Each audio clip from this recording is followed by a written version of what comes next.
What's up, it's your boy Rawk. You ever have people tell you that you're not a true fan of something until you've experienced where it originated from? Like, man, have you even drank milk if you haven't sucked off a cow? I personally feel like I've been kicked in the neck every time I hear somebody say that. But it did get me thinking, despite my crippling passion and blind love for the series it initialized, I've never beaten the original Super Mario Bros. How the fuck? I could play this thing on a fucking toaster, and yet I haven't even taken the time to sit down and beat it? What kind of Mario fan am I?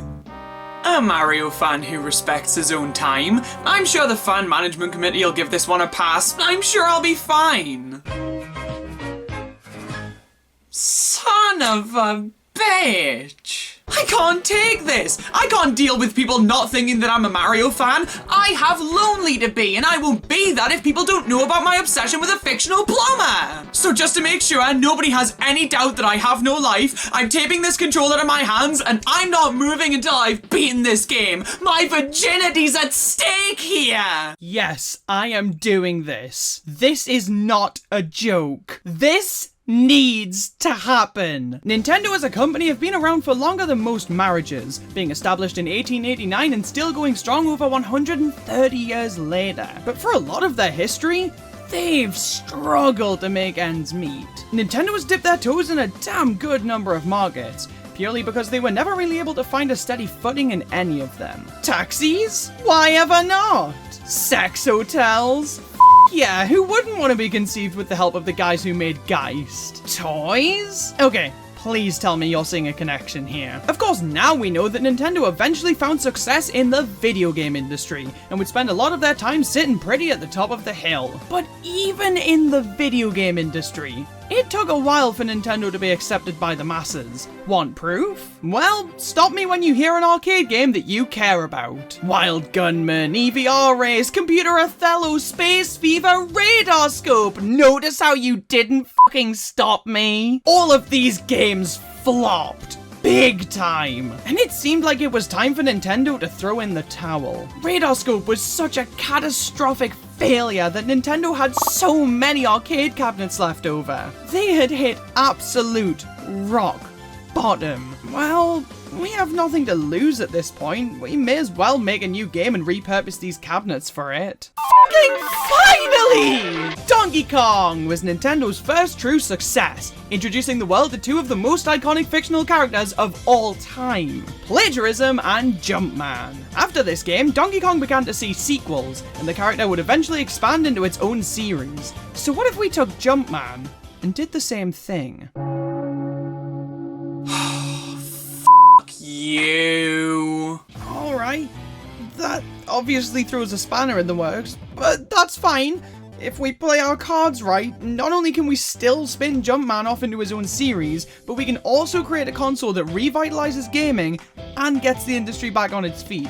It's gonna take a lot of work and maybe even a miracle, but I think we can do it. This was Nintendo's plan for the Nintendo Entertainment System in 1985. After the video game crash of 1983, retailers were no longer selling video games. So bundled in with the NES was Rob, a robot Nintendo created to be used in select compatible NES titles. He may have been a video game accessory, but he also allowed the NES to be sold as a toy.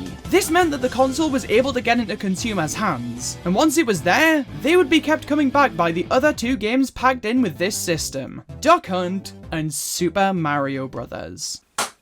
You ever spend 3 minutes explaining something that can be found in a Christmas cracker fun fact sheet? The Nintendo Entertainment System was monumentally successful, and while a lot of credit has to go to Rob for getting this thing into the homes and hearts of consumers, it's clear that the biggest reason for its success was Super Mario Bros. Because Duck Hunt didn't quite cut it. This game saved the industry. Without it, none of the games that preceded it would have even released. So what the f is even left to say about this game? This is the most iconic video game of all time. I don't even think that's up for debate. It's the reason this industry even exists in its current state. It's referenced so much in modern media, and damn near everybody has played it, or at the very least, knows a lot about it. So what do I say here? I can't exactly go, ooh, did you know that all of the brick blocks in this game are actually toads? Because of course you did! Why else would Mario be in a psychiatric facility? I can't say, but did you know that the clouds and the bushes actually use the same sprite and are just recolored? Because they give that information away on the back of cereal boxes. And I can't even try and explain what you do in this game because everybody knows you make it to 1-2, take the warp zone to world 4, make it to 4-2, find this hidden vine, take another warp zone to world 8, and make your way through that whole world until you defeat Bowser. Some people were doing that on their way out of the womb. It's old news. Although that does have me thinking,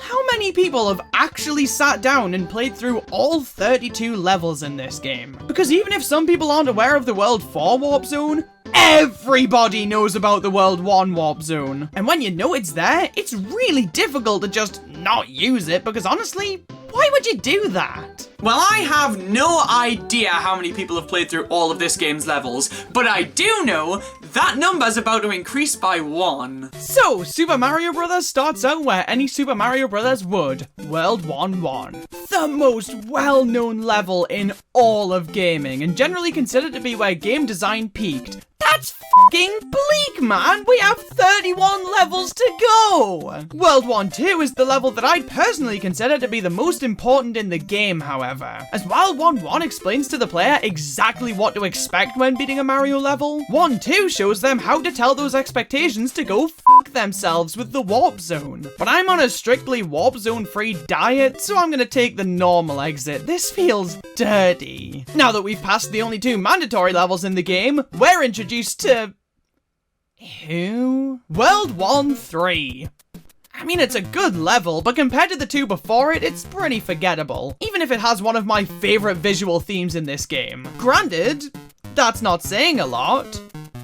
1-4 features the first instance of cyberbullying, and also the first time I've wanted to commit a hate crime. Well, 2-1 is decent. There's a lot of go f*** yourself blocks, which is pretty annoying when you're in need of an item. But that doesn't compare to World 2-2, which is a water level. Oh, joy! Of all of the levels in all of the games, water levels tend to be my most hated. But, to this game's credit, this isn't actually all that bad. If you just fly ahead with not much regard for your safety, you'll usually end up being okay. Apart from these open areas where the current tries to suck you in. But lucky for me, I already have carpal tunnel syndrome. It can't get any worse. 2-3 pisses me off. It's a fine level, and is a true testament to the power of no thinking, just running. But the fucking fish can be a nightmare! Also, contextually, what the hell's going on here? 2-4 is another decent castle, and by decent, I mean slightly easier if you take the bottom path compared to the top path. No need to thank me. 3-1 takes place at nighttime, I guess. I mean, I don't know what else the black sky would represent. And it also introduces the Hammer Brothers. Go fuck yourselves. 3-2 doesn't really seem to grasp the concept of having obstacles. It's pretty much a straight run for the whole thing. I won't judge, but I will question. 3-3 combines the nighttime with the hillish theme from 1-3, which makes this an objectively better version of that level. It has fireworks. 3-4.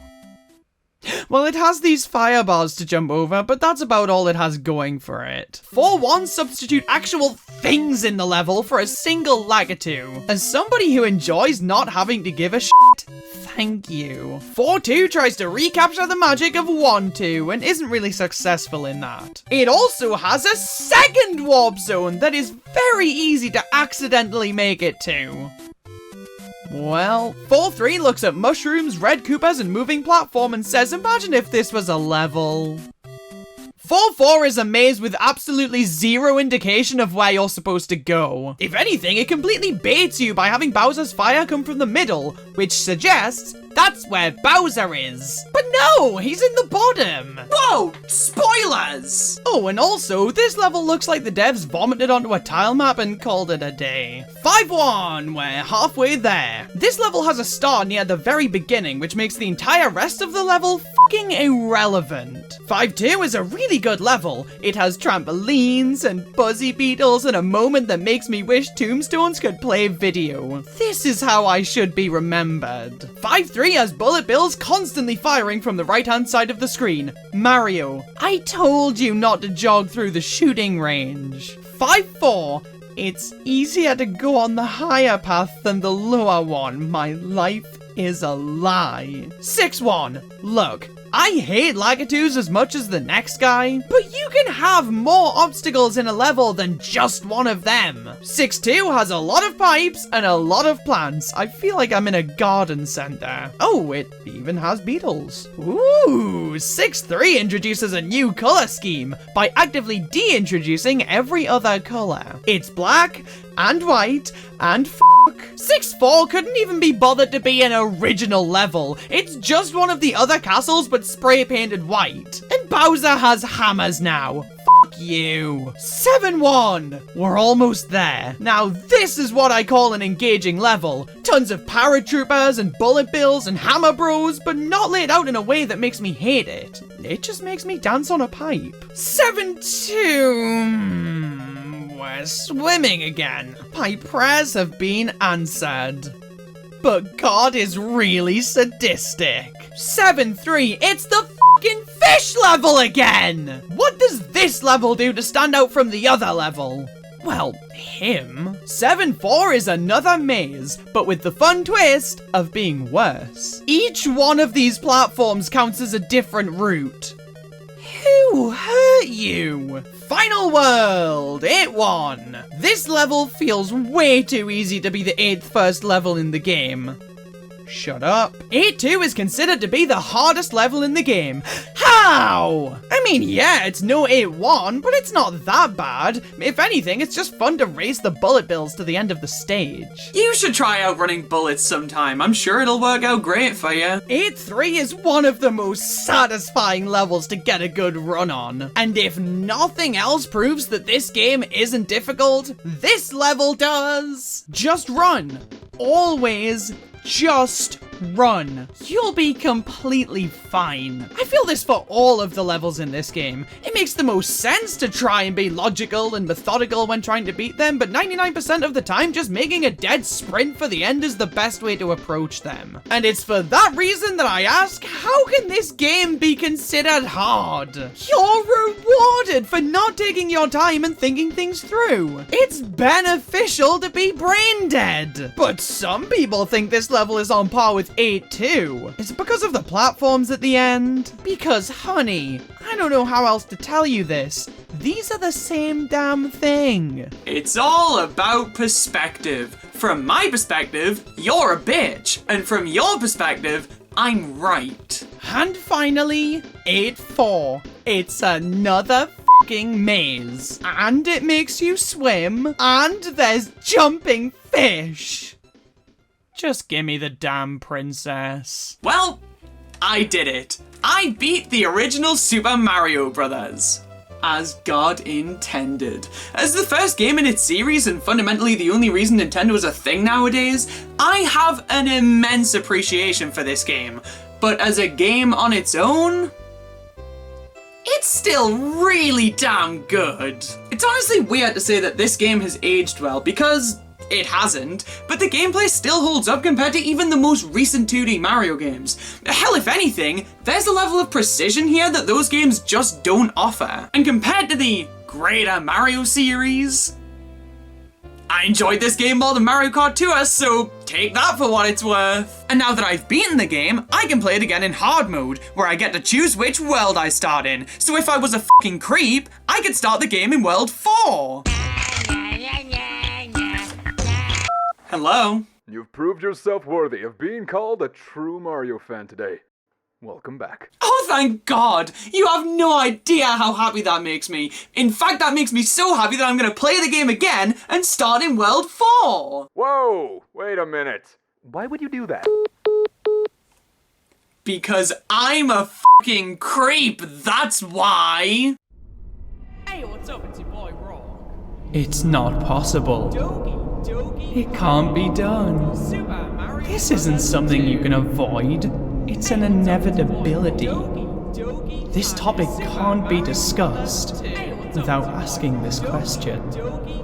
Succumb to your fate, Rawk. No. Doki Panic. Super No! Mario Brothers 2. No! Doki I don't want to be a cliche!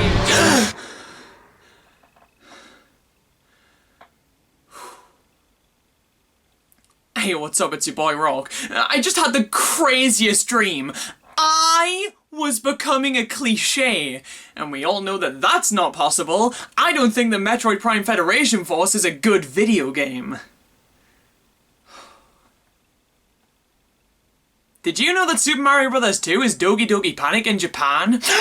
Oh god, I'm reaching my limits! The world is about to be hit with an insane fact. Super Mario Bros. Was a huge success. You might want to take a few minutes to process that information, maybe walk it off. This game sold over 40 million units, saving the games industry as a whole and putting Nintendo on the map. It's hard to argue that this game did monumentally well, so the possibility of a sequel wasn't a matter of if, it was a matter of when.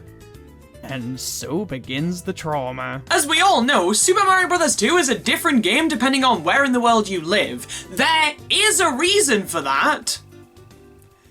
And it scares me. Nintendo of Japan began development on a sequel, with the intention of it being an extension of the original game for players that had beaten and mastered it. The game would reuse almost all of the assets from the original, with a few new tricks up its sleeve, but fundamentally, it was just another Super Mario Bros. The final product was shipped to Nintendo of America, and after a group of playtesters got their hands on it, they swiftly reached the conclusion of this game was way too difficult, and Nintendo of America figured that it didn't stand a chance in the North American market. So they worked with Nintendo of Japan to find a solution. Now this is where the development story gets interesting. Nintendo had been sitting on a prototype Mario project that involved vertical levels compared to horizontal levels. But due to the hardware limitations of the NES, the idea couldn't be fully realized, and some more traditional Mario elements were added in, before the project was put on the back burner for the foreseeable future. Sometime later, the Fuji Television Company approached Nintendo to see if they would develop a game using some of their mascots, and Nintendo used this Mario prototype to create Doki Doki Panic.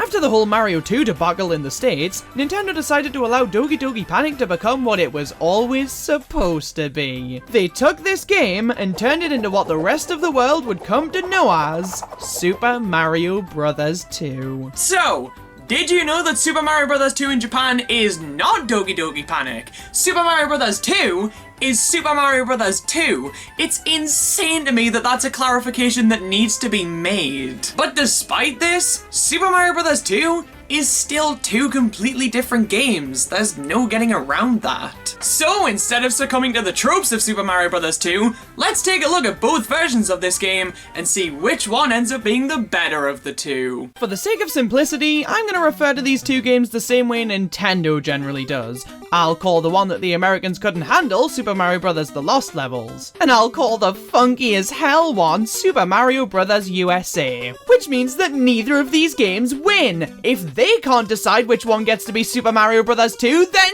neither of them get to. I'm gonna make such a good dad someday. So let's start with Mario USA. All I need to do is book a flight. Right off the bat, there's one blindingly obvious thing that makes this game stand out from the first Mario game, and a lot of Mario games that would follow this one. That being, dear God, anybody but Mario. We're greeted by a character select screen, allowing us to choose from Mario or three not Marios. We have Luigi, Princess Peach, and Toad, all characters who were pretty prominent in the first game, and were pretty much the extent of the non-villainous Mario cast at the time. And can I be honest? I think this is really damn cool. Sure, nowadays having multiple playable characters to choose from is the bare minimum a game can hope to achieve. But sometimes even the bare minimum is too much, so they get added in free updates for months after the game releases. A Mario game now having 4 characters to choose from wouldn't be particularly groundbreaking.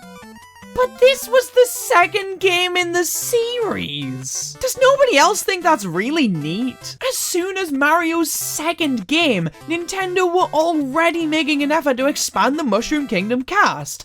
Now, granted, there are only 4 characters because Doki Doki Panic had 4 characters, but this is still cool, damn it! Each character plays differently, giving you incentives to use each one. Mario is the all-rounder, Luigi is a bit more slippery but can jump higher, Princess Peach can hover, and Toad is the fastest of the bunch. So let's pick a character and get into the game. Let's start off with Luigi, because as a self-diagnosed older sibling, I want to live a day in the shoes of the 99%. Getting into the level and...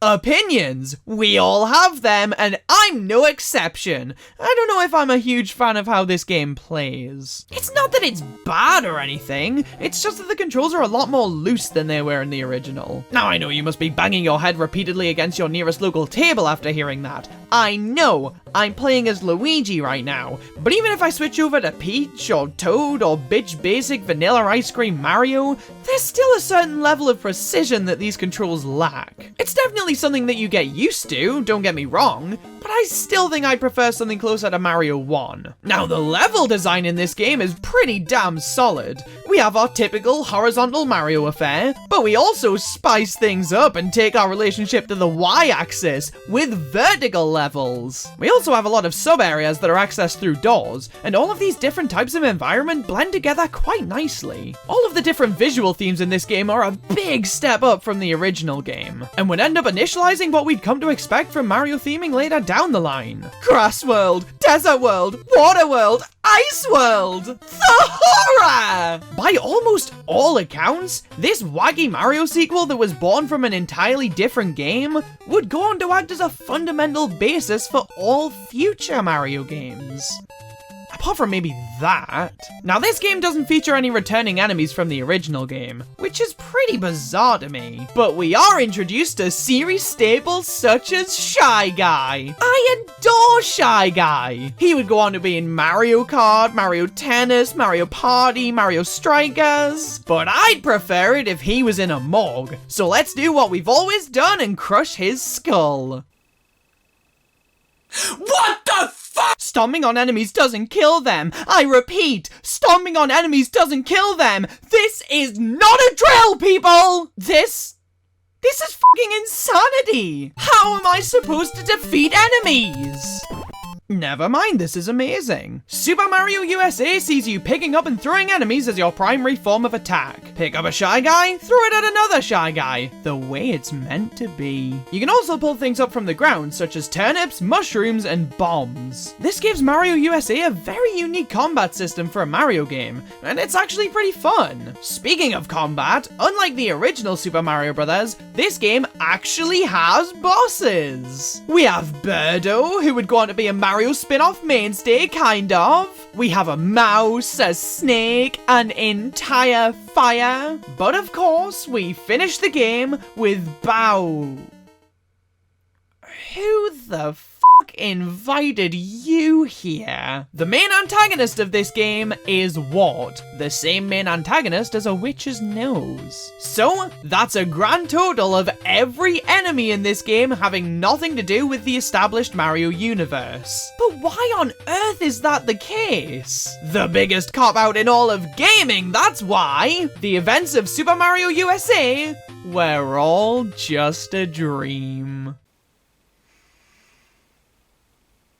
Onto the lost levels. Now this looks familiar. Mario The Lost Levels is an asset reusing sequel to the original Super Mario Bros., which proves that even in the 80s, game developers were lazy. I kid, The Lost Levels was designed to be an extension of the original game for players who'd mastered it. It makes complete sense for this game to reuse assets, but they are all spruced up a bit, or at least as much as you can expect an early NES game to spruce up graphically. Now, I know I had a decent bit to say about Super Mario USA as a sequel, but with The Lost Levels, it's literally just a harder Super Mario Bros. This game introduced the Poison Mushroom, the sprite of which looks pretty damn similar to the standard mushroom, which makes it fairly easy for a newcomer to be caught off guard and killed by this thing. But other than that, It's just a harder version of Super Mario Bros., man. As somebody who found the original game to be a bit on the easier side of things, I appreciate this extra challenge. But I don't know if it's enough for this game to stand on its own 2 feet. This game is what would happen if Super Mario Bros.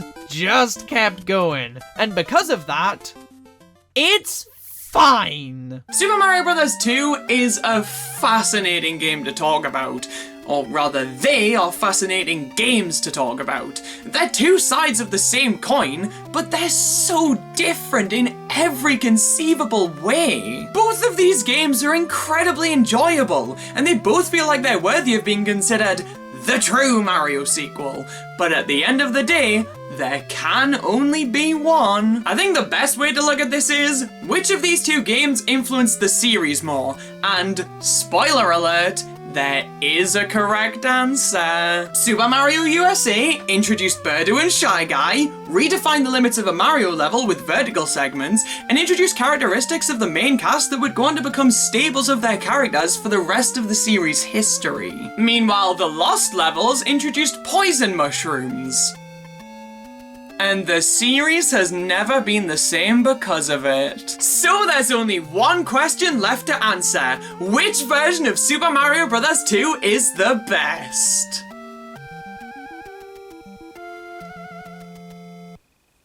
This one. Hey, what's up? It's your boy Rawk. Nostalgia? No thanks. I'll stick to ignorance. Everybody and their granddad has an obsession with nostalgia. If they so much as smell something that reminds them of 7 minutes ago, they're filled with that warm, tingly feeling of joy that only nostalgia can bring. And quite frankly, that terrifies me. I don't want to be pandered to like that. You think seeing an 8-bit Mario sprite's gonna make me happy? Ha! Fat chance. It might make me horny though. So I want to try practicing the inverse of that. Looking at things from the past and doing the following. Oh my god, this game is so good! I fucking hate it! Wait a minute, you mean to tell me the game with Birdo got a sequel, but Doshin the Giant didn't? That must be against the Geneva Conventions. Super Mario Brothers, a tale as old as time. Jumpman turned Mario turned worldwide phenomenon with the release and subsequent success of the original Super Mario Brothers on the Nintendo Entertainment System. A game so successful that it saved an industry, got a sequel, and a taste of polyamory. 2 versions of Super Mario Bros. 2. Which one you got depending on what you rolled on the regional dice. Super Mario Bros. The Lost Levels for Japan and Super Mario Bros. USA for everywhere else. But Rawk, what if I lived in the US and my parents bought me the Japanese version? Then your parents were dicks! Despite the funky dual release, Super Mario Bros. 2 was still a wildly successful game. Not quite as much so as the first game, mind you, but on the plus side, it did better than Captain Skyhawk. So, what's next for Mario? His first and second games were massively successful and arguably defined the NES as a console. So I'm sure a third wouldn't hurt. Well, unless you do that. Super Mario Bros. 3, released on August 29th, 1991 here in the UK. Don't mind Mario, just getting 4 games on the same console in the span of 6 years. No big deal. And on tonight's menu, we have lies! Super Mario Bros. 3 was a big deal. Turns out being the 3rd but also 4th entry in a wildly popular series will do that to you. People just could not get enough of the titular Super Siblings, so much so that they made a bad movie to promote this upcoming game. They were taking this really seriously. The Wizard, a movie that tries to sell itself as an emotional, gripping tale about a young boy suffering from PTSD who enters into the video Armageddon after discovering he has a hidden talent for video games, but is basically just a feature-length reveal trailer for Super Mario Bros. 3. And we thought Smash Ultimate taking up 40 minutes of E3 2018 was bad. Now, is The Wizard a good movie that ages well and has a compelling narrative, or is it a cobbled-together, half-baked attempt to hide the fact that it was a glorified advertisement for a game about a fictional Italian? Well, if you ask me, it sure is a movie called The Wizard. Regardless of how it was revealed, people went nuts for Super Mario Bros. 3 at the time, and it was poised to be the best Mario game yet. It didn't have much competition. Super Mario Bros. 3 is consistently looked back on as one of, if not the greatest Mario game. Time and time again, I hear so many people singing its praises, with not much in the way of criticism. But I've got one for you. My copy has herpes. But as somebody who's never beaten this game before, I want to know what this game does to warrant such high acclaim, and more importantly, if I agree with it. So I'm going into our last Mario adventure on the NES with one question in mind. Did somebody try to fuck this cartridge? How did it get this way? One thing that sets Mario 3 apart from the first two games right off the bat is an infamous gaming mystery. You mean to tell me we made it through 3 games of magic mushrooms and turtle stomping and only started asking questions now? You see, after booting up your NES with this STI-riddled cartridge inside of it, we're greeted to a curtain rising to reveal the title of Super Mario Bros. 3. This, combined with the fact that the end of every level looks like you're running off stage, and the fact that the platforms are seemingly bolted to the background, led many to speculate that Super Mario Bros. 3 was actually a stage play. Which unlucky son of a bitch got cast as Goomba 14? This theory was later confirmed by Shigeru Miyamoto, so Mario 3 already has one big advantage over the first 2 games. I can watch this fucker in a theater! Just because I can, doesn't necessarily mean I should. Well, at least I can piss off the director by falling behind the set pieces. And so, Mario's acting career was over before it started. Super Mario Bros. 3 plays exactly how you'd expect it to, and not at all how you'd expect it to. It's as standard 2D Mario as 2D Mario gets, but much like Mario USA before it, the controls feel quite loose here, and there's a bit more floatiness than I would have expected. Now, I'm by no means gonna sit here and say the controls feel bad, far from it. I actually think the game feels pretty good to play, but this lack of precision means it doesn't quite feel as good as it could, you know? I think it's most obvious when trying to land precise jumps, which is something I just refuse to be able to do with any sort of confidence here. But for the most part, it doesn't massively impact the enjoyability of this game. As we should come to expect at this point, Mario 3 is divided into 8 different worlds. But what we shouldn't have expected was Mario needing to call an Uber. Mario 3 was the first Mario game to introduce the world map, forcing us to no longer begin level 2 directly after level 1, and instead to do it ourselves. This naturally leads to some degree of choice in the order you tackle levels, as well as some neat little distractions to keep ourselves entertained with along the way. Each world ends with its own boss fight, but Mario 3 introduces the concept of mid-world castles, which essentially act exactly like the final level of a world. Each of these mid-castles are home to Boom Boom, a brand new enemy in this game, and the sole reason Super Mario 3D Land players cry. These levels take place in the typical castle setting that we saw back in Mario 1 and the Lost levels, but the final level of each world spices things up and takes place on an airship. I absolutely love this, man! Sure, nowadays the airship theme is pretty whatever for a Mario game, but this was the first time we ever saw it. And entering that final level of World 1 expecting another castle, only to be met with that intimidating music and the legion of cannons firing all sorts of projectiles at you as the stage slowly scrolls toward its end goal, it's such a cool experience and really makes these levels, and by extension Bowser's army, feel like a genuine threat to Mario. And to top it all off, these levels are wrapped up with a fight with one of the 7 Koopalings, another batch of new characters that would go on to be series staples. Lemmy, Ludwig, Iggy, Larry, Morton, Roy, Wendy. These guys were such a nice change of pace from fighting Bowser at the end of every world. In fact, other than the obvious reptilian connection, it isn't really made clear that Bowser is the villain of this game until World 7. Every airship level opens with a cutscene of that world's king, who has been transformed into some horrifying creature, like a dog or a seal. The king's helper Toad tells us that we need to retrieve the monarch's magic wand in order to reverse the spell, and killing off the Koopalings is what allows us to do that. But none of this feels overtly Bowser's to blame-y. But of course, Bowser is to blame, and he's also to blame for World 8 being a maze that takes place in utter darkness. Or at least he better be to blame, because I can't in good faith blame a developer for this. Predictably, Bowser kidnaps Peach after World 7, and it's our job to get her back. And as wholeheartedly meh as this may sound, I'm actually more okay with this considering the unique spin on the story the game has prior to this. The final fight against Bowser here is also really cool. It's It's nothing mind-blowing or anything, but having him be absent for the entirety of the game only to swoop in the final act with a kick-ass boss fight is more than worthy of at least some praise. It involves Bowser. I couldn't give it no praise. Mario 3, for the first time ever, introduces new power-ups to the Mario series, items that this franchise truly couldn't live without. The frog suit. Mario 3 introduces the raccoon and tanuki suits, both allowing Mario to fly for a short period of time and bat things with his tail, and the tanuki suit also allows Mario to turn to stone and be invincible, at the cost of not being able to move. We have the hammer suit, which is a really nice alternative to the fire flower, and allows Mario to throw hammers with the same curved trajectory as the Hammer Brother. And we of course have the frog suit, which allows Mario to swim better and look really fucking funny. In terms of a moveset, Mario 3 is pretty standard all things considered, but we do have two funky new additions, the first of which being the P-meter. And before you ask, no, I'm not gonna make a piss joke. Urination isn't funny, damn it. It's something I need to see my doctor about. The fictional man who dresses like a frog can piss better than I can, Doc!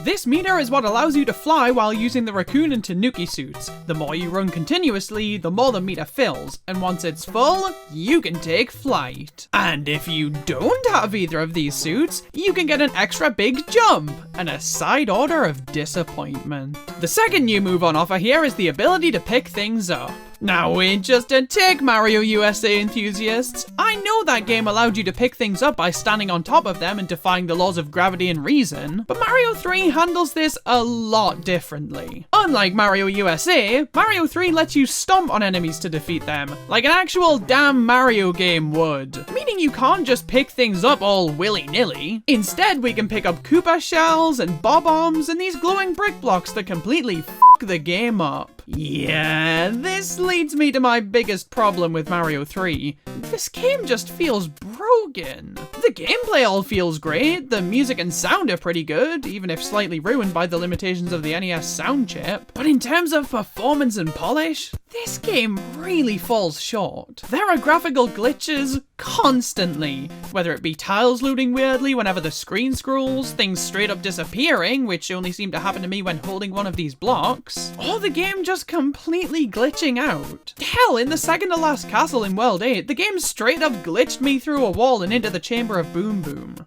That was not supposed to happen. Now, of course, you may be saying, Rawk, is it really fair to criticize an NES game so harshly on its performance? The thing can barely handle Pac-Man. Well, if it makes you feel better, I'll criticize Pokemon Scarlet and Violet for the exact same reasons. But at the end of the day, the iffy performance isn't nearly enough to ruin Super Mario Bros. 3. But even still, I don't think I can see the best Mario game of all time in this game. It's absolutely the best of the NES Marios, but it doesn't really feel like something that can never be eclipsed by anything that came after it. The game is really damn fun, and in my opinion, is at its best in Worlds 7 and 8. And while it's an incredibly enjoyable Mario experience, it still feels like it leaves a lot of room to grow. Don't get me wrong, it's a fantastic Mario game and introduced mechanics and characters that were going to be series staples. But it definitely isn't the best the franchise has to offer, if you ask me. Huh. Hey, what's up? It's your boy Rawk. Nostalgia? No thanks. I'll stick to ignorance. Hey, what's up? It's your boy Rawk. You ever leave such a mediocre first impression on people that they literally forget to hate you? So what do you think of that Rawk guy? I don't. Super Mario Land knows how that feels. One of the most forgotten games in this entire franchise. Well, Super Mario Land, you'll be happy to know that I haven't forgotten. And I do hate you. You know you f***ed up when your dad doesn't even want anything to do with you. Super Mario Land! Because Super Mario Water was already taken. Oh, for fuck's fuck's sake. Releasing on September 28th, 1990 here in the UK, this game marked the beginning of a turning point. The first time that humanity was ever able to associate Mario with motorways. And thus, a statistic was born. Super Mario Land is something of a black sheep in the Mario lineage. I mean, come on. Mario? Land? Talk about unrealistic expectations. Not only was this the first portable Mario game, but it was also the first Mario game to be made with absolutely zero input from series creator Shigeru Miyamoto. Was Mario's Last Parents' Evening really that bad?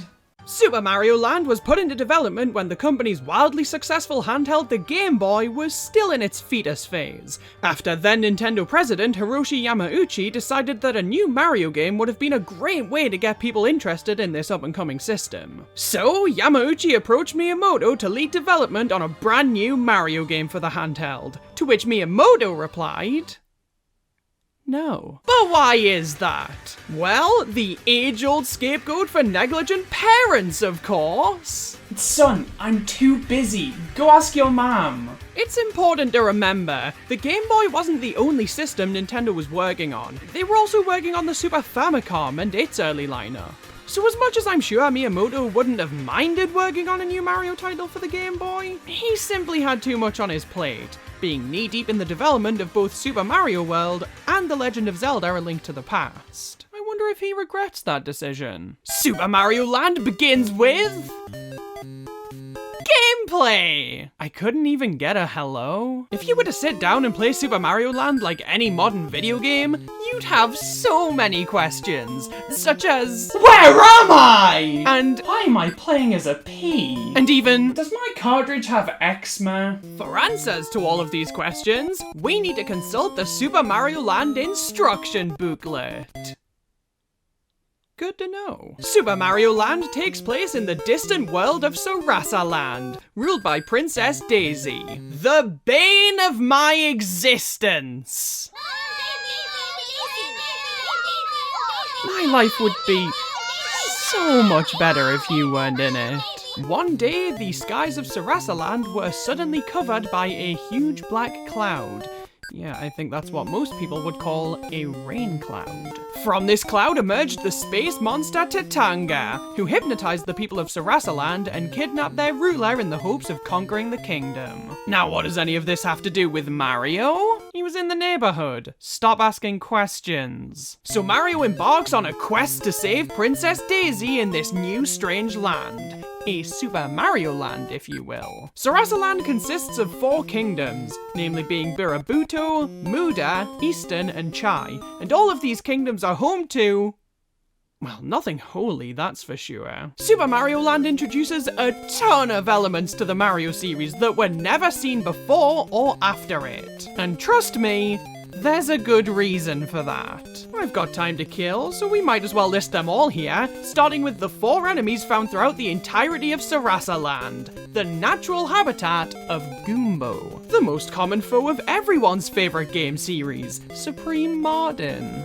These guys are identical to Goombas in almost every possible way. Almost! Bombshell Koopa, Koopa Troopas with shells that explode after being stomped on, Piranha Plant, also known as the one that got into Smash Brothers, and of course, Bullet Biff. I was not aware that ammunition could have a younger sibling, but now I'll think twice before I give my wall another gunshot wound. Not Bullet Benjamin! If you thought those guys were fungi, then you've got another thing coming, bitch! Each kingdom has enemies that are exclusively found there, and hailing from the Birabuto kingdom, allow me to introduce you to Fly. I gotta hand it to him. He does. Bun Bun, Gao, and King Totemesu can be found here too, but not Honan because they can only be found in the Muda Kingdom. Honestly, you look so stupid right now. Honan, Uririn Boo, Megabon, Torion, Uririn, Gunyan, Tamao, Dragon Zamasu. God, no wonder this kingdom is such a bustling tourist attraction. What an iconic and star-studded lineup. The Eastern Kingdom, on the other hand, is honestly nothing to write home about. Like, what do they have?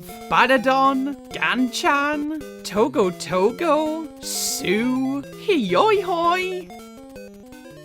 Oh shit, they got Kumo? Never in my life have I been proved so embarrassingly wrong. The Chai Kingdom has one problem that the other kingdoms don't seem to. Overpopulation. Or maybe they're into that.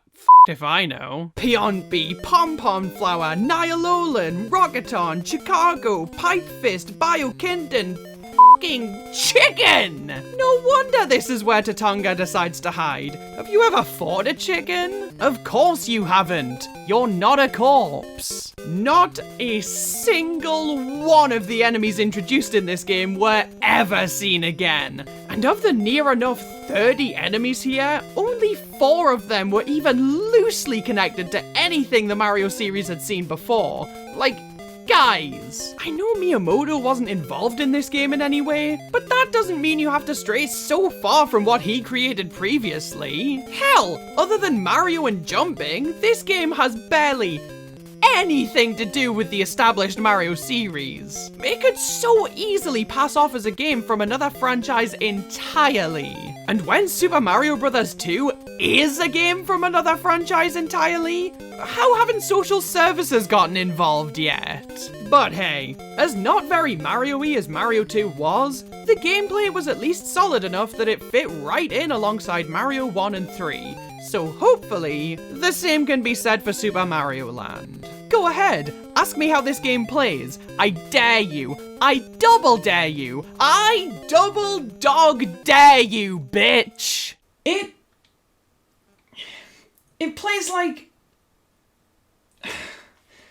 It plays like Super Mario Land. This game is absolutely bizarre. Having an absent father will do that to you. It's fucking weird, alright? The best way to describe the general gameplay of Super Mario Land is that it's like the original Super Mario Bros., cheese grated enough to work on the original Game Boy. And believe me, I am stretching the definition of work here. With the Game Boy being a handheld system, and Nintendo's first to not be a Donkey Kong playing calculator at that, all of the game elements had to be shrunk down to fit on the tiny screen and have more than a singular question block on screen at any given time. But they didn't account for the fact that there is such thing as too small. Fellas, I hate to be the bearer of bad news, but size does matter. Just ask Small Mario, with his entire 12 pixels of height. Everything is just so tiny here. The question mark blocks and brick box are smaller than Mario is, which can make them really difficult to land on sometimes, and the same can be said for some of the smaller enemies. Mario's movement also feels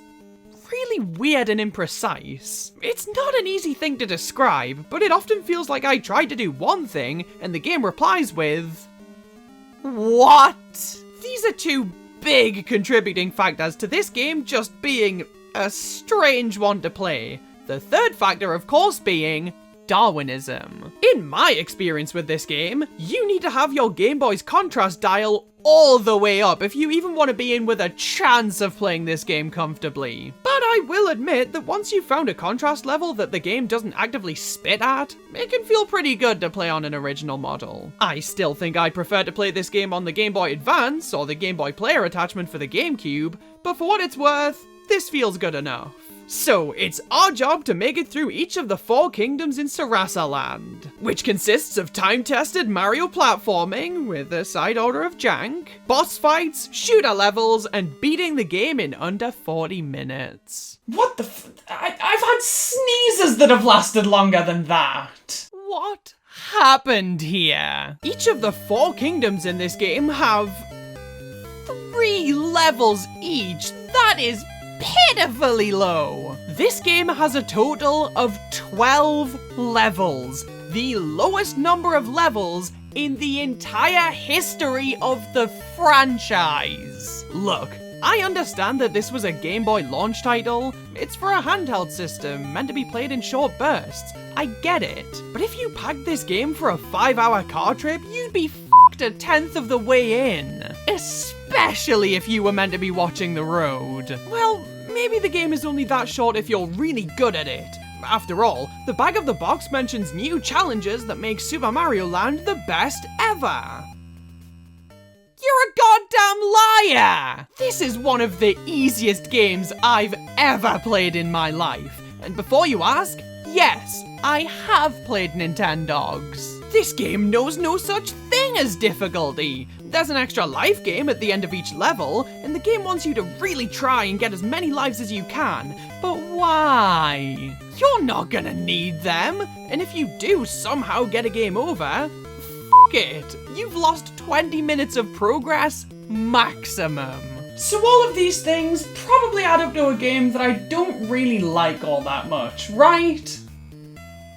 Well, don't be so quick to jump to conclusions. Just because I hate something doesn't mean I can't love it. You know, Mario Land and I have a lot in common. I too have daddy issues. I know this game is flawed in so many ways, but god damn it, I can't help myself. I adore this game. Once you've gotten a hang of the general clunkiness, this game is an absolute blast. The low difficulty makes this a really relaxing game to play. You're not going to be faced with any grueling challenges, so you can just take your time and explore each level as much as you can. Or get to the end of the game with nothing that's going to make you want to stop playing. And for a game that was designed to be played on the go, that makes a ton of sense. The shorter length of this game also makes it infinitely replayable in my opinion. There's no time commitment, no part of the game so frustrating that you never want to play it again. Nothing in the game to dread returning to, which makes this a game that I've replayed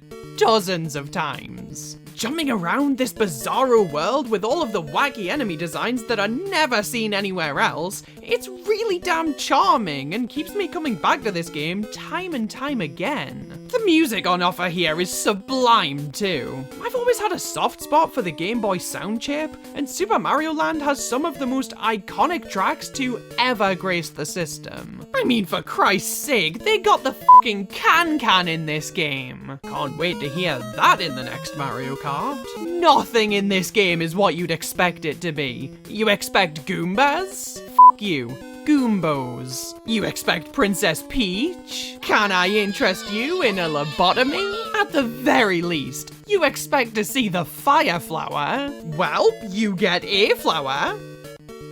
And it gives you Super Balls. Because Super Mario Land was Mario's first foray into handheld gaming and porn. I don't think I'll ever grow tired of playing through this game and just being in awe at how out there and downright strange it is. And it'll be worth it time and time again because I'll get to see Mario have an affair at the end. The apple doesn't fall far from the tree. On the surface, Super Mario Land seems like an entry in the series that's not really worth a second look.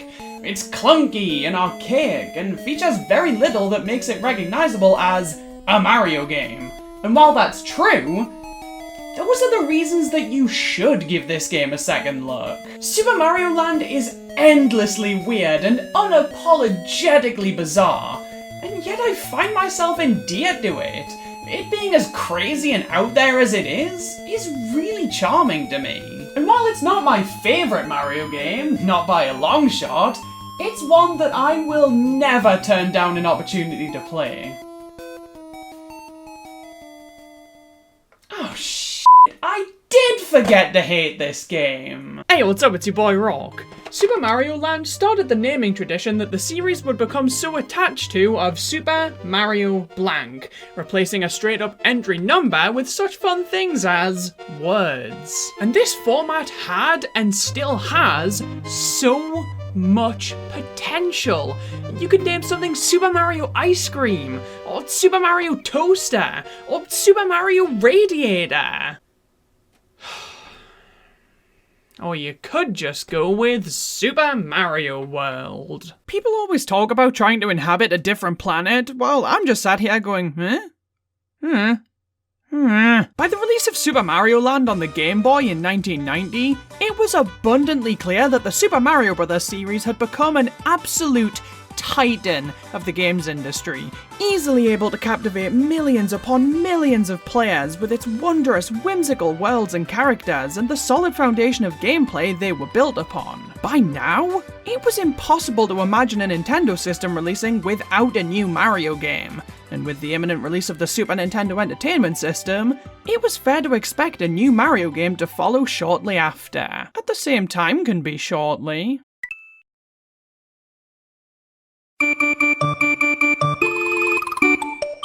Super Mario World, released alongside the SNES on April 11th, 1992 here in the UK, and was the biggest evolution in the series so far, not only making the jump from a handheld to the shiny new Super Nintendo, but also making the jump from 8 bits to 16. Now, Super Mario Land was famously developed without the aid of series creator Shigeru Miyamoto, which led to that game having very little to do with the established Mario series, for better or for worse. But one of the reasons he was unavailable for that project was the fact that he was developing Super Mario World to release alongside Nintendo's upcoming console. Super Mario World was a launch title for the Super Nintendo, the game that would have to try and sell people on why doing this was a good idea. Miyamoto wanted this game to be as close to perfect as feasibly possible, which is why this game looked incredibly similar to Mario 3 on the build-up to release. Wait, but Mario 3 isn't perfect! It has an STI! Super Mario World opens up with a lovely little message welcoming us to Dinosaur Land, where it seems the Princess Toadstool is missing. Yeah, she was missing from Super Mario Land. What's the big deal? Super Mario World brings back the world map, and unlike the beginning of Super Mario Bros. 3, we have 3 whole levels to pick from right off the bat. If we choose to go to Yoshi's house, we're informed that Bowser has also captured his friends, and we need to help rescue them.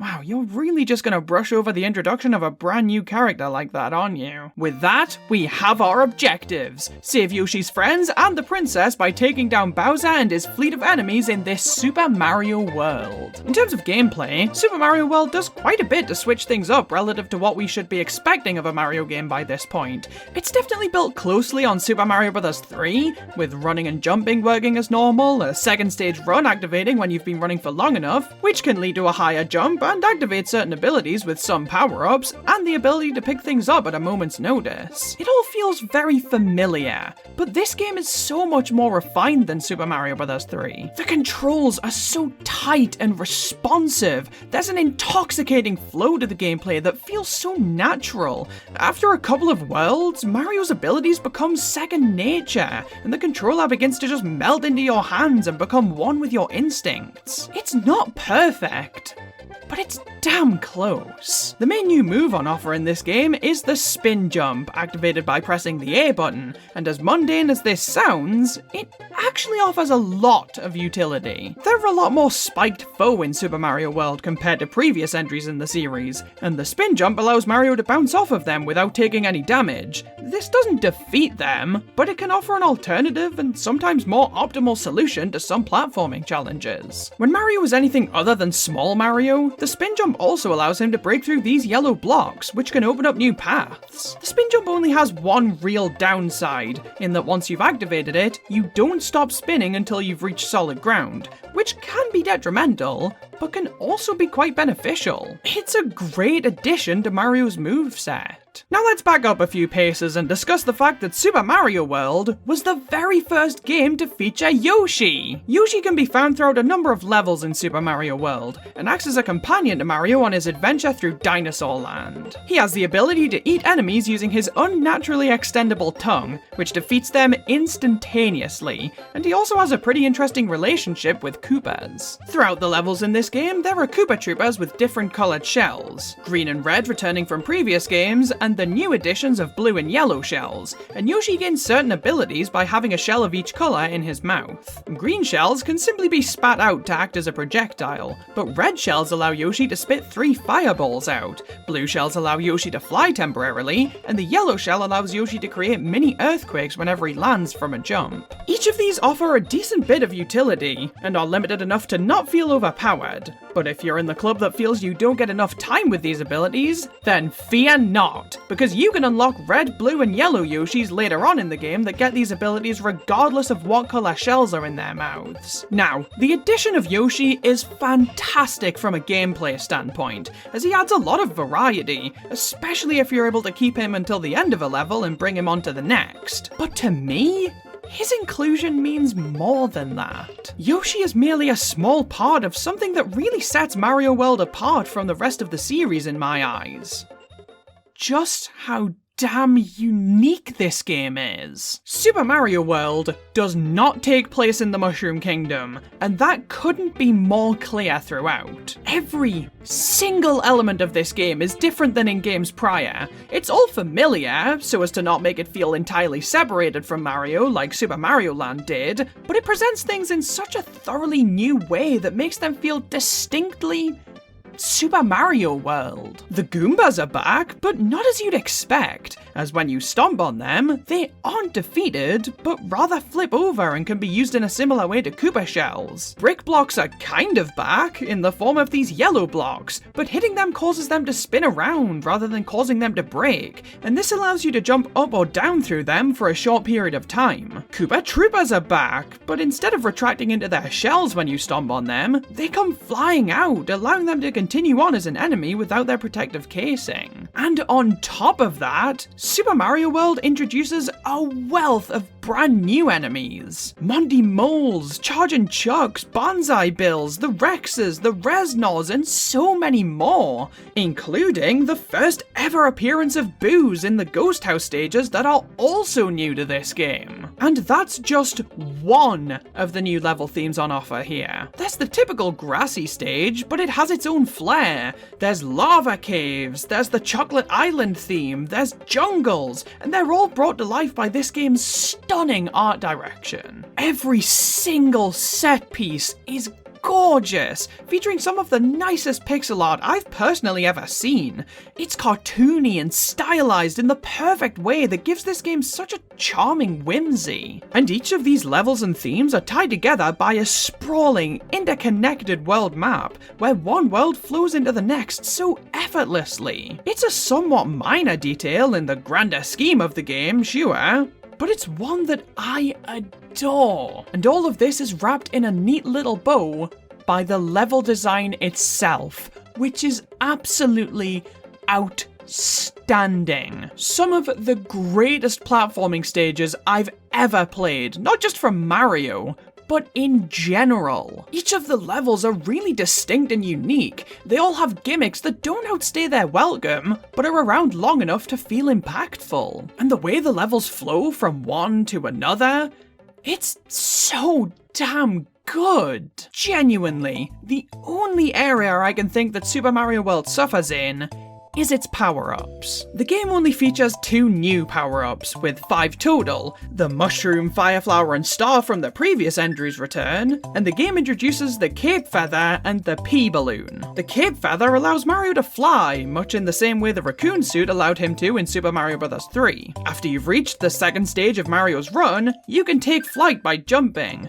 but this power-up differs from the Tanuki Suit by actually letting you fly, rather than just gliding. You control Mario in the air by tilting him back and forth using the D-pad, and you can keep a solid forward trajectory going for a good long time with proper timing, making this a really effective power-up for traveling long distances. The cape also acts as a weapon and line of defense, as spinning it around allows you to deflect projectiles and defeat smaller enemies. The Pea Balloon is another flying power-up that inflates Mario like a balloon and allows him to fly freely around the level for a limited amount of time. But during this period, Mario is incredibly vulnerable. Now, these power-ups are really cool, and I love their additions. Particularly the Cape Feather, which is honestly one of my favorite 2D Mario power-ups ever. But with them both being flying powers, one of which being pretty similar to a previous power-up, it does leave me wanting a little bit more variety. But with the addition of Yoshi and his whole moveset, this was rarely something I even noticed. But I've still yet to talk about one of my favourite aspects of the game.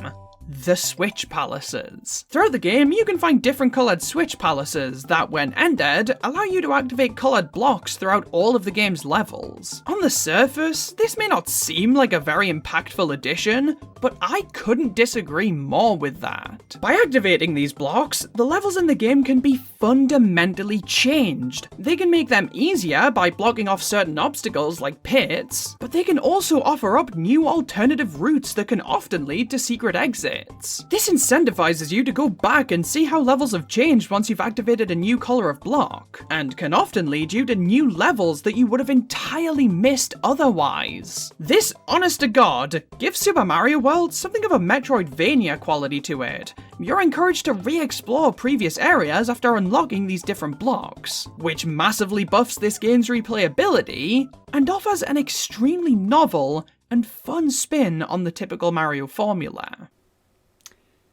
There's often a debate within the Mario fandom of which of the classic 2D Mario games is better, Super Mario Bros. 3 or Super Mario World. Both of these games are absolutely incredible, and both absolutely merit taking the top spot.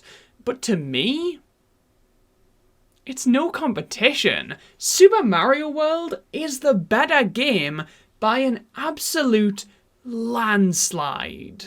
This game never misses a beat. I wouldn't say it was a perfect game, but it does so much right. It was consistently so fun from start to finish, and everything that it offered resonated with me in a way that none of the Mario games so far have. Which is saying a lot, because as flawed as games like Mario 1, The Lost Levels, and Land are, I still adore them. And this isn't even making mention of this game's legendary soundtrack that contains some of the most iconic and catchy tunes that the series has to offer. And all of this culminates into that final battle against Bowser, with that eerie, intense music, the constant roar of thunder, and a very mechanically unique encounter. An absolutely perfect way to end such a fantastic game.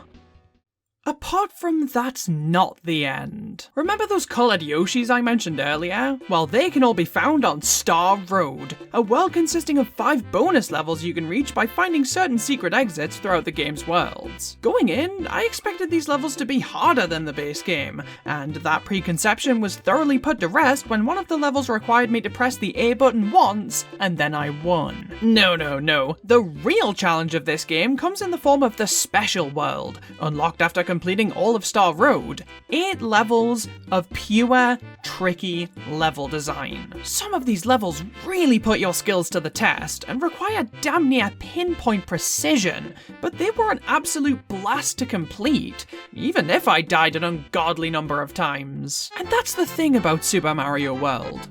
Even when it's throwing obstacle after obstacle at me, I can't help but love it. Things that I would normally find infuriating about some other games, I find to still be really fun here. Is it bias? Yes. But I think it's a testament to how well Super Mario World stands the test of time. And if you go through the trouble of beating all of the levels in World Special, you're treated to a completely reskinned version of Dinosaur World, where the world map has, in my opinion, a much nicer colour palette, and certain enemies look different, like the Koopas having Italian man faces. This truly is one of the best platformers of all time. Super Mario World is often revered as one of the greatest platformers of all time, and I would absolutely agree. From start to finish, this game left me with nothing but a smile on my face. And considering the vast amount of content for me to work through with this one, that smile lasted a long time. To me, this is the pinnacle of 2D Mario. It's so unique and creative and beautiful. It's a work of art, plain and simple. But it does leave me with one question. If Super Mario World is the natural evolution of Super Mario Land, does that mean that the natural evolution of Super Mario World would be Super Mario Galaxy? Oh my God! Hey, what's up? It's your boy Rawk. Thank you for coming in. As I understand it, skin conditions run in your family. Your brother has eczema and your cousin has herpes. I think you made a wise choice in coming to see me today. Well, a visual examination doesn't appear to yield any negative results, which is good. So let's just hope that the enema follows suit. What the f***? Those aren't the right gloves. Ah, you talk. That's not the thing to be concerned about here. Why the hell do I need an enema? Ah, my apologies. You don't. You are the enema. What? No!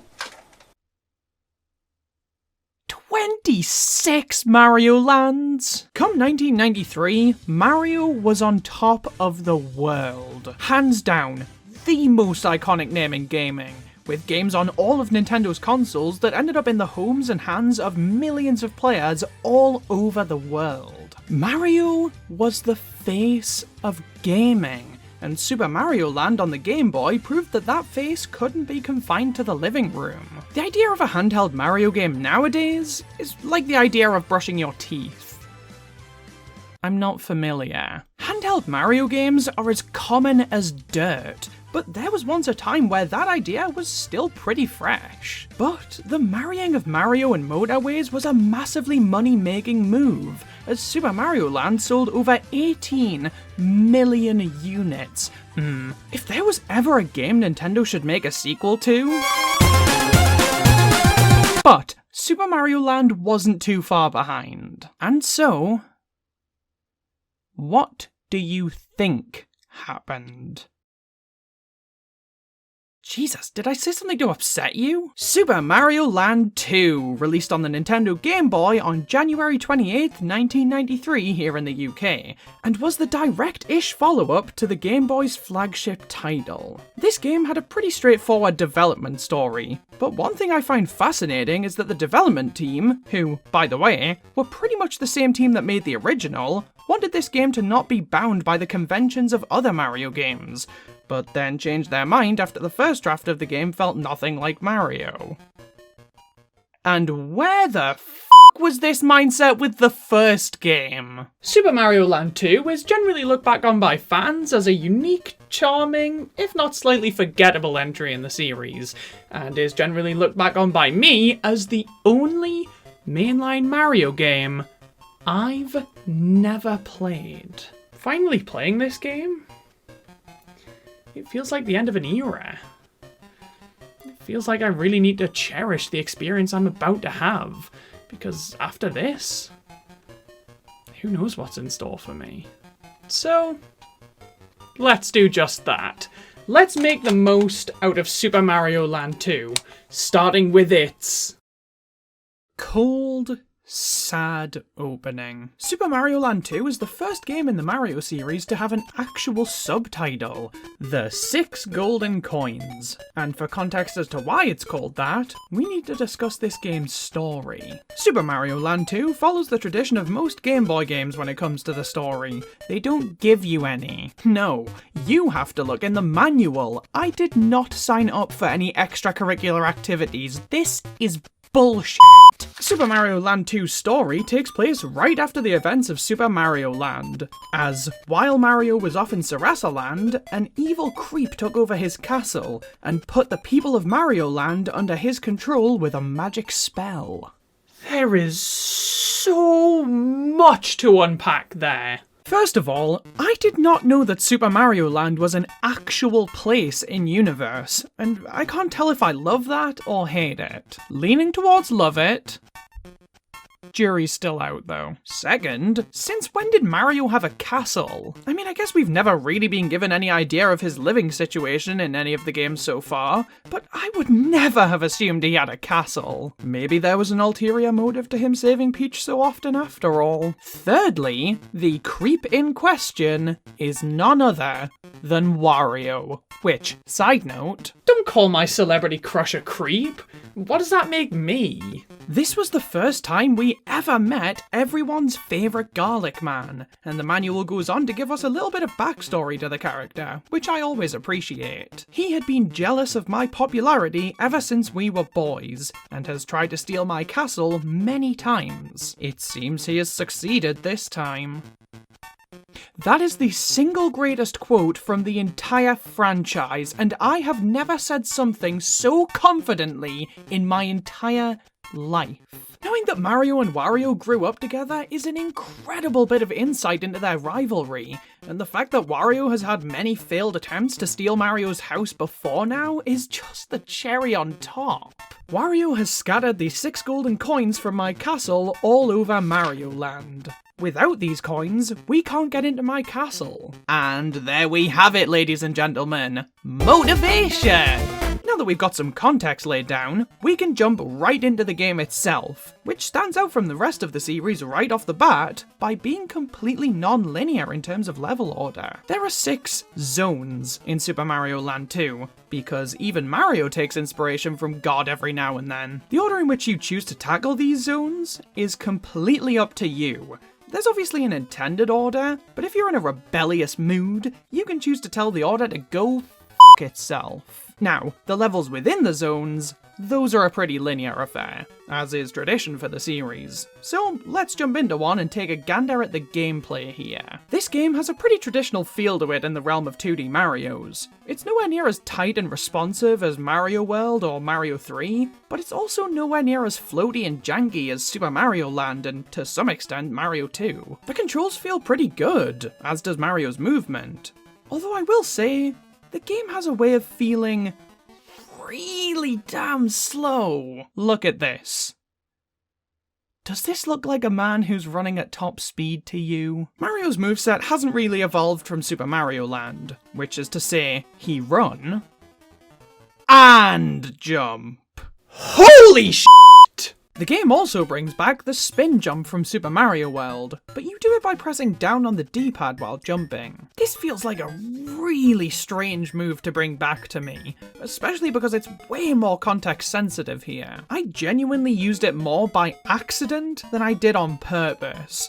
There were like less than a handful of occasions where it was actually beneficial to use this move, and even then, they didn't really feel like they added much to the game. The same can't be said, however, for the power-ups in this game. Super Mario Land 2 has 4 power-ups. The Mushroom, Fire Flower, and Star all return from previous entries, and function exactly how you'd expect them to by now. Although the Star does follow in Super Mario Land's footsteps and has a completely original theme. It's not quite the can-can, but it sure as hell isn't an acid trip. There's a new power-up in town though, as Super Mario Land 2 introduces the Carrot and Bunny Mario. This power-up is this game's version of the Mario Can Fly power-ups, giving you bunny ears on your head that double as wings. This power-up is distinct from the rest, however, as theoretically, it can keep you in the air indefinitely.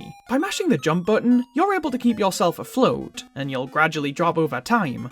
But if you manage to mash the jump button fast enough, you won't lose any altitude, thus meaning that you can fly through entire levels. Just don't do it on the bus. I can fly!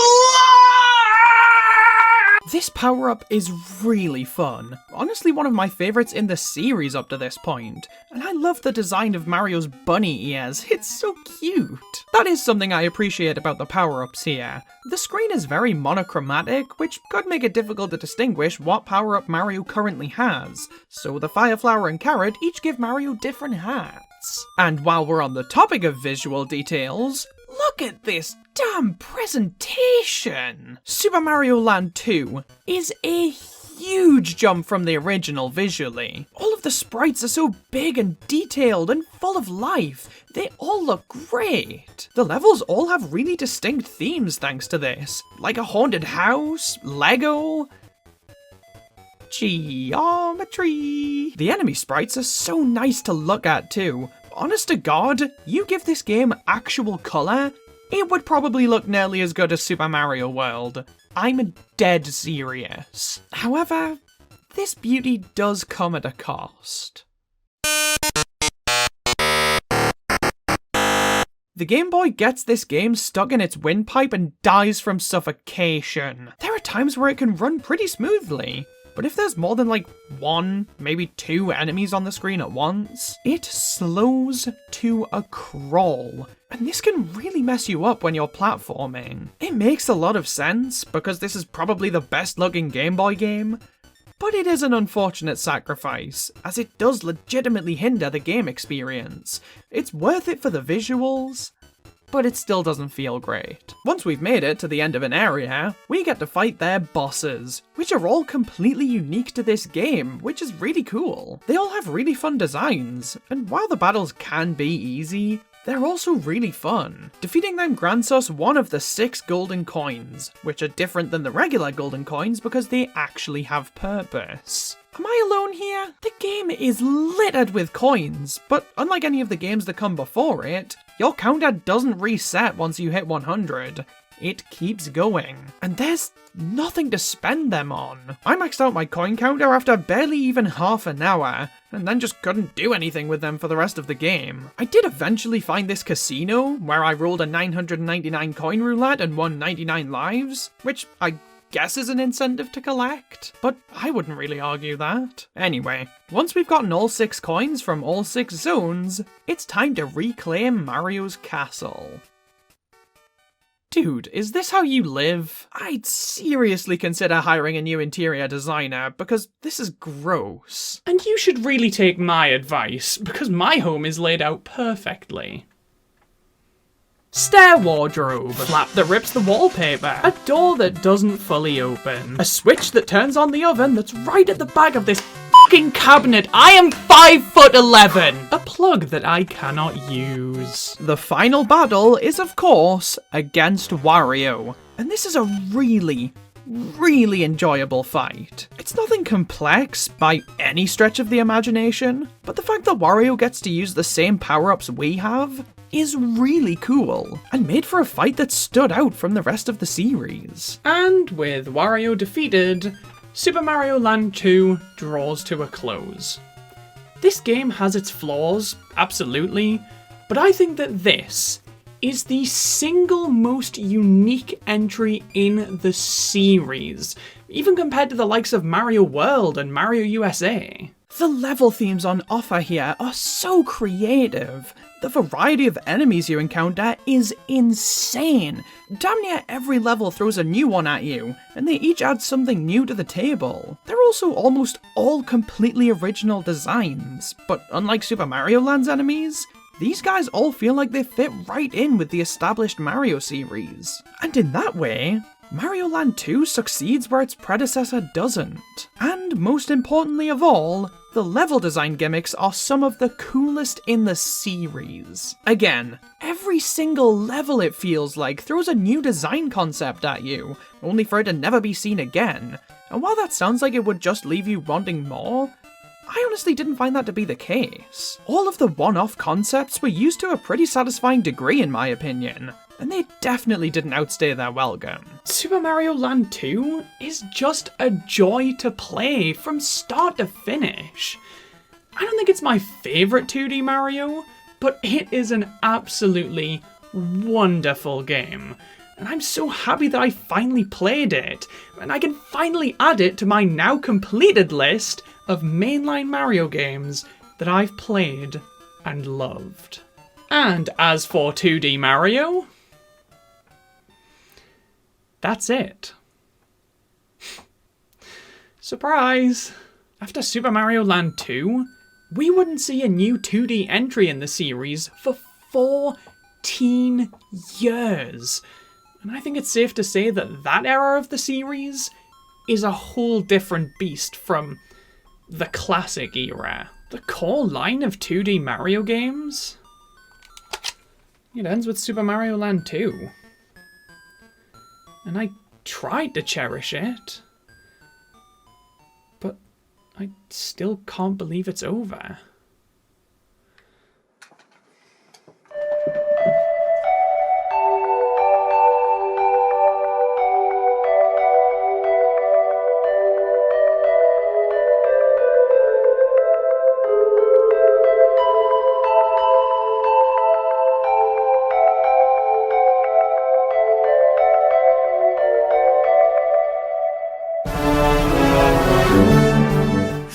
Playing through all of the classic 2D Mario games has given me a newfound appreciation for the plumber and his adventures. It's made me understand how Mario became the industry titan that he is. These games may not change your life, and they might not be the most revolutionary thing out there, but they are some of the most pure fun you're ever likely to have holding a game controller. They're a testament to the exceptional minds at Nintendo, featuring some of the best game design the industry has ever seen, and laying a foundation for generations of developers to continue to be inspired. They aren't perfect, but they are all masterpieces. And now, there's only one thing left for me to do. Rank 'em. Starting at the bottom and making our way up, we have to start with the Lost levels. I don't even think that it's a bad game. It's just that it's the least good game of the bunch. Its difficulty can border on unfair, it doesn't add a great deal to the series, and it's pretty much Mario 1 Part 2.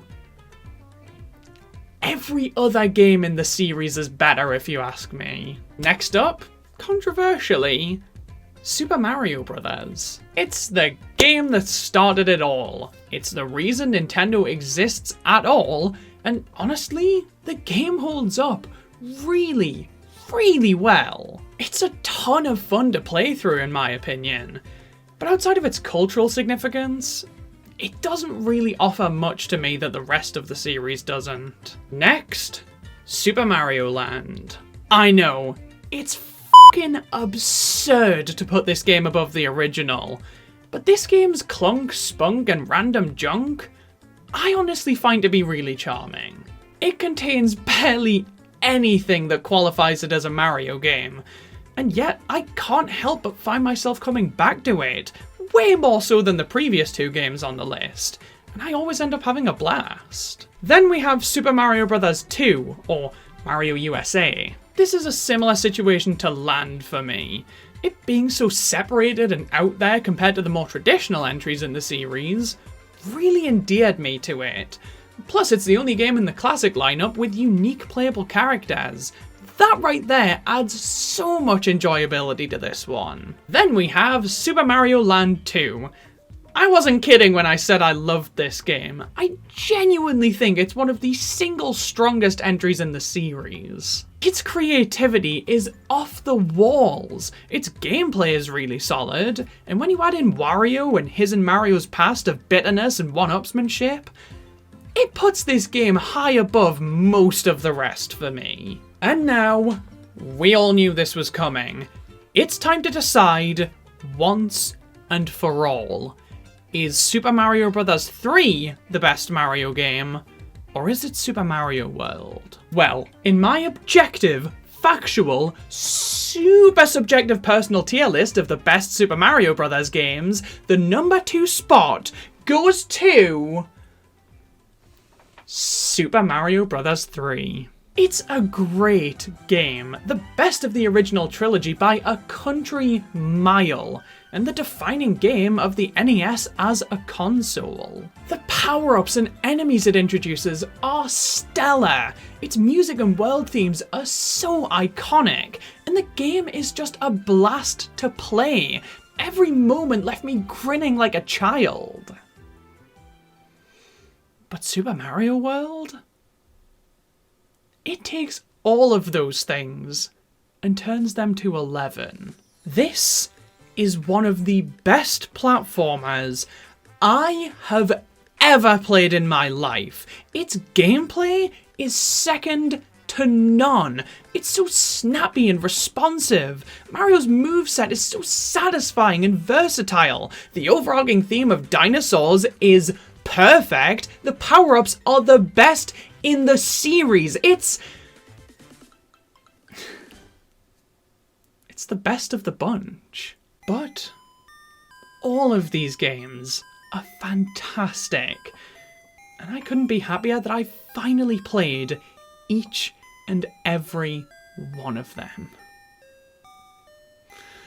Apart from the remakes! Shit! Well, I know what I'm on the hunt for next, but for the time being, I am so grateful to this series for everything it's given me. Except for the infections. You sons of bitches need medical attention.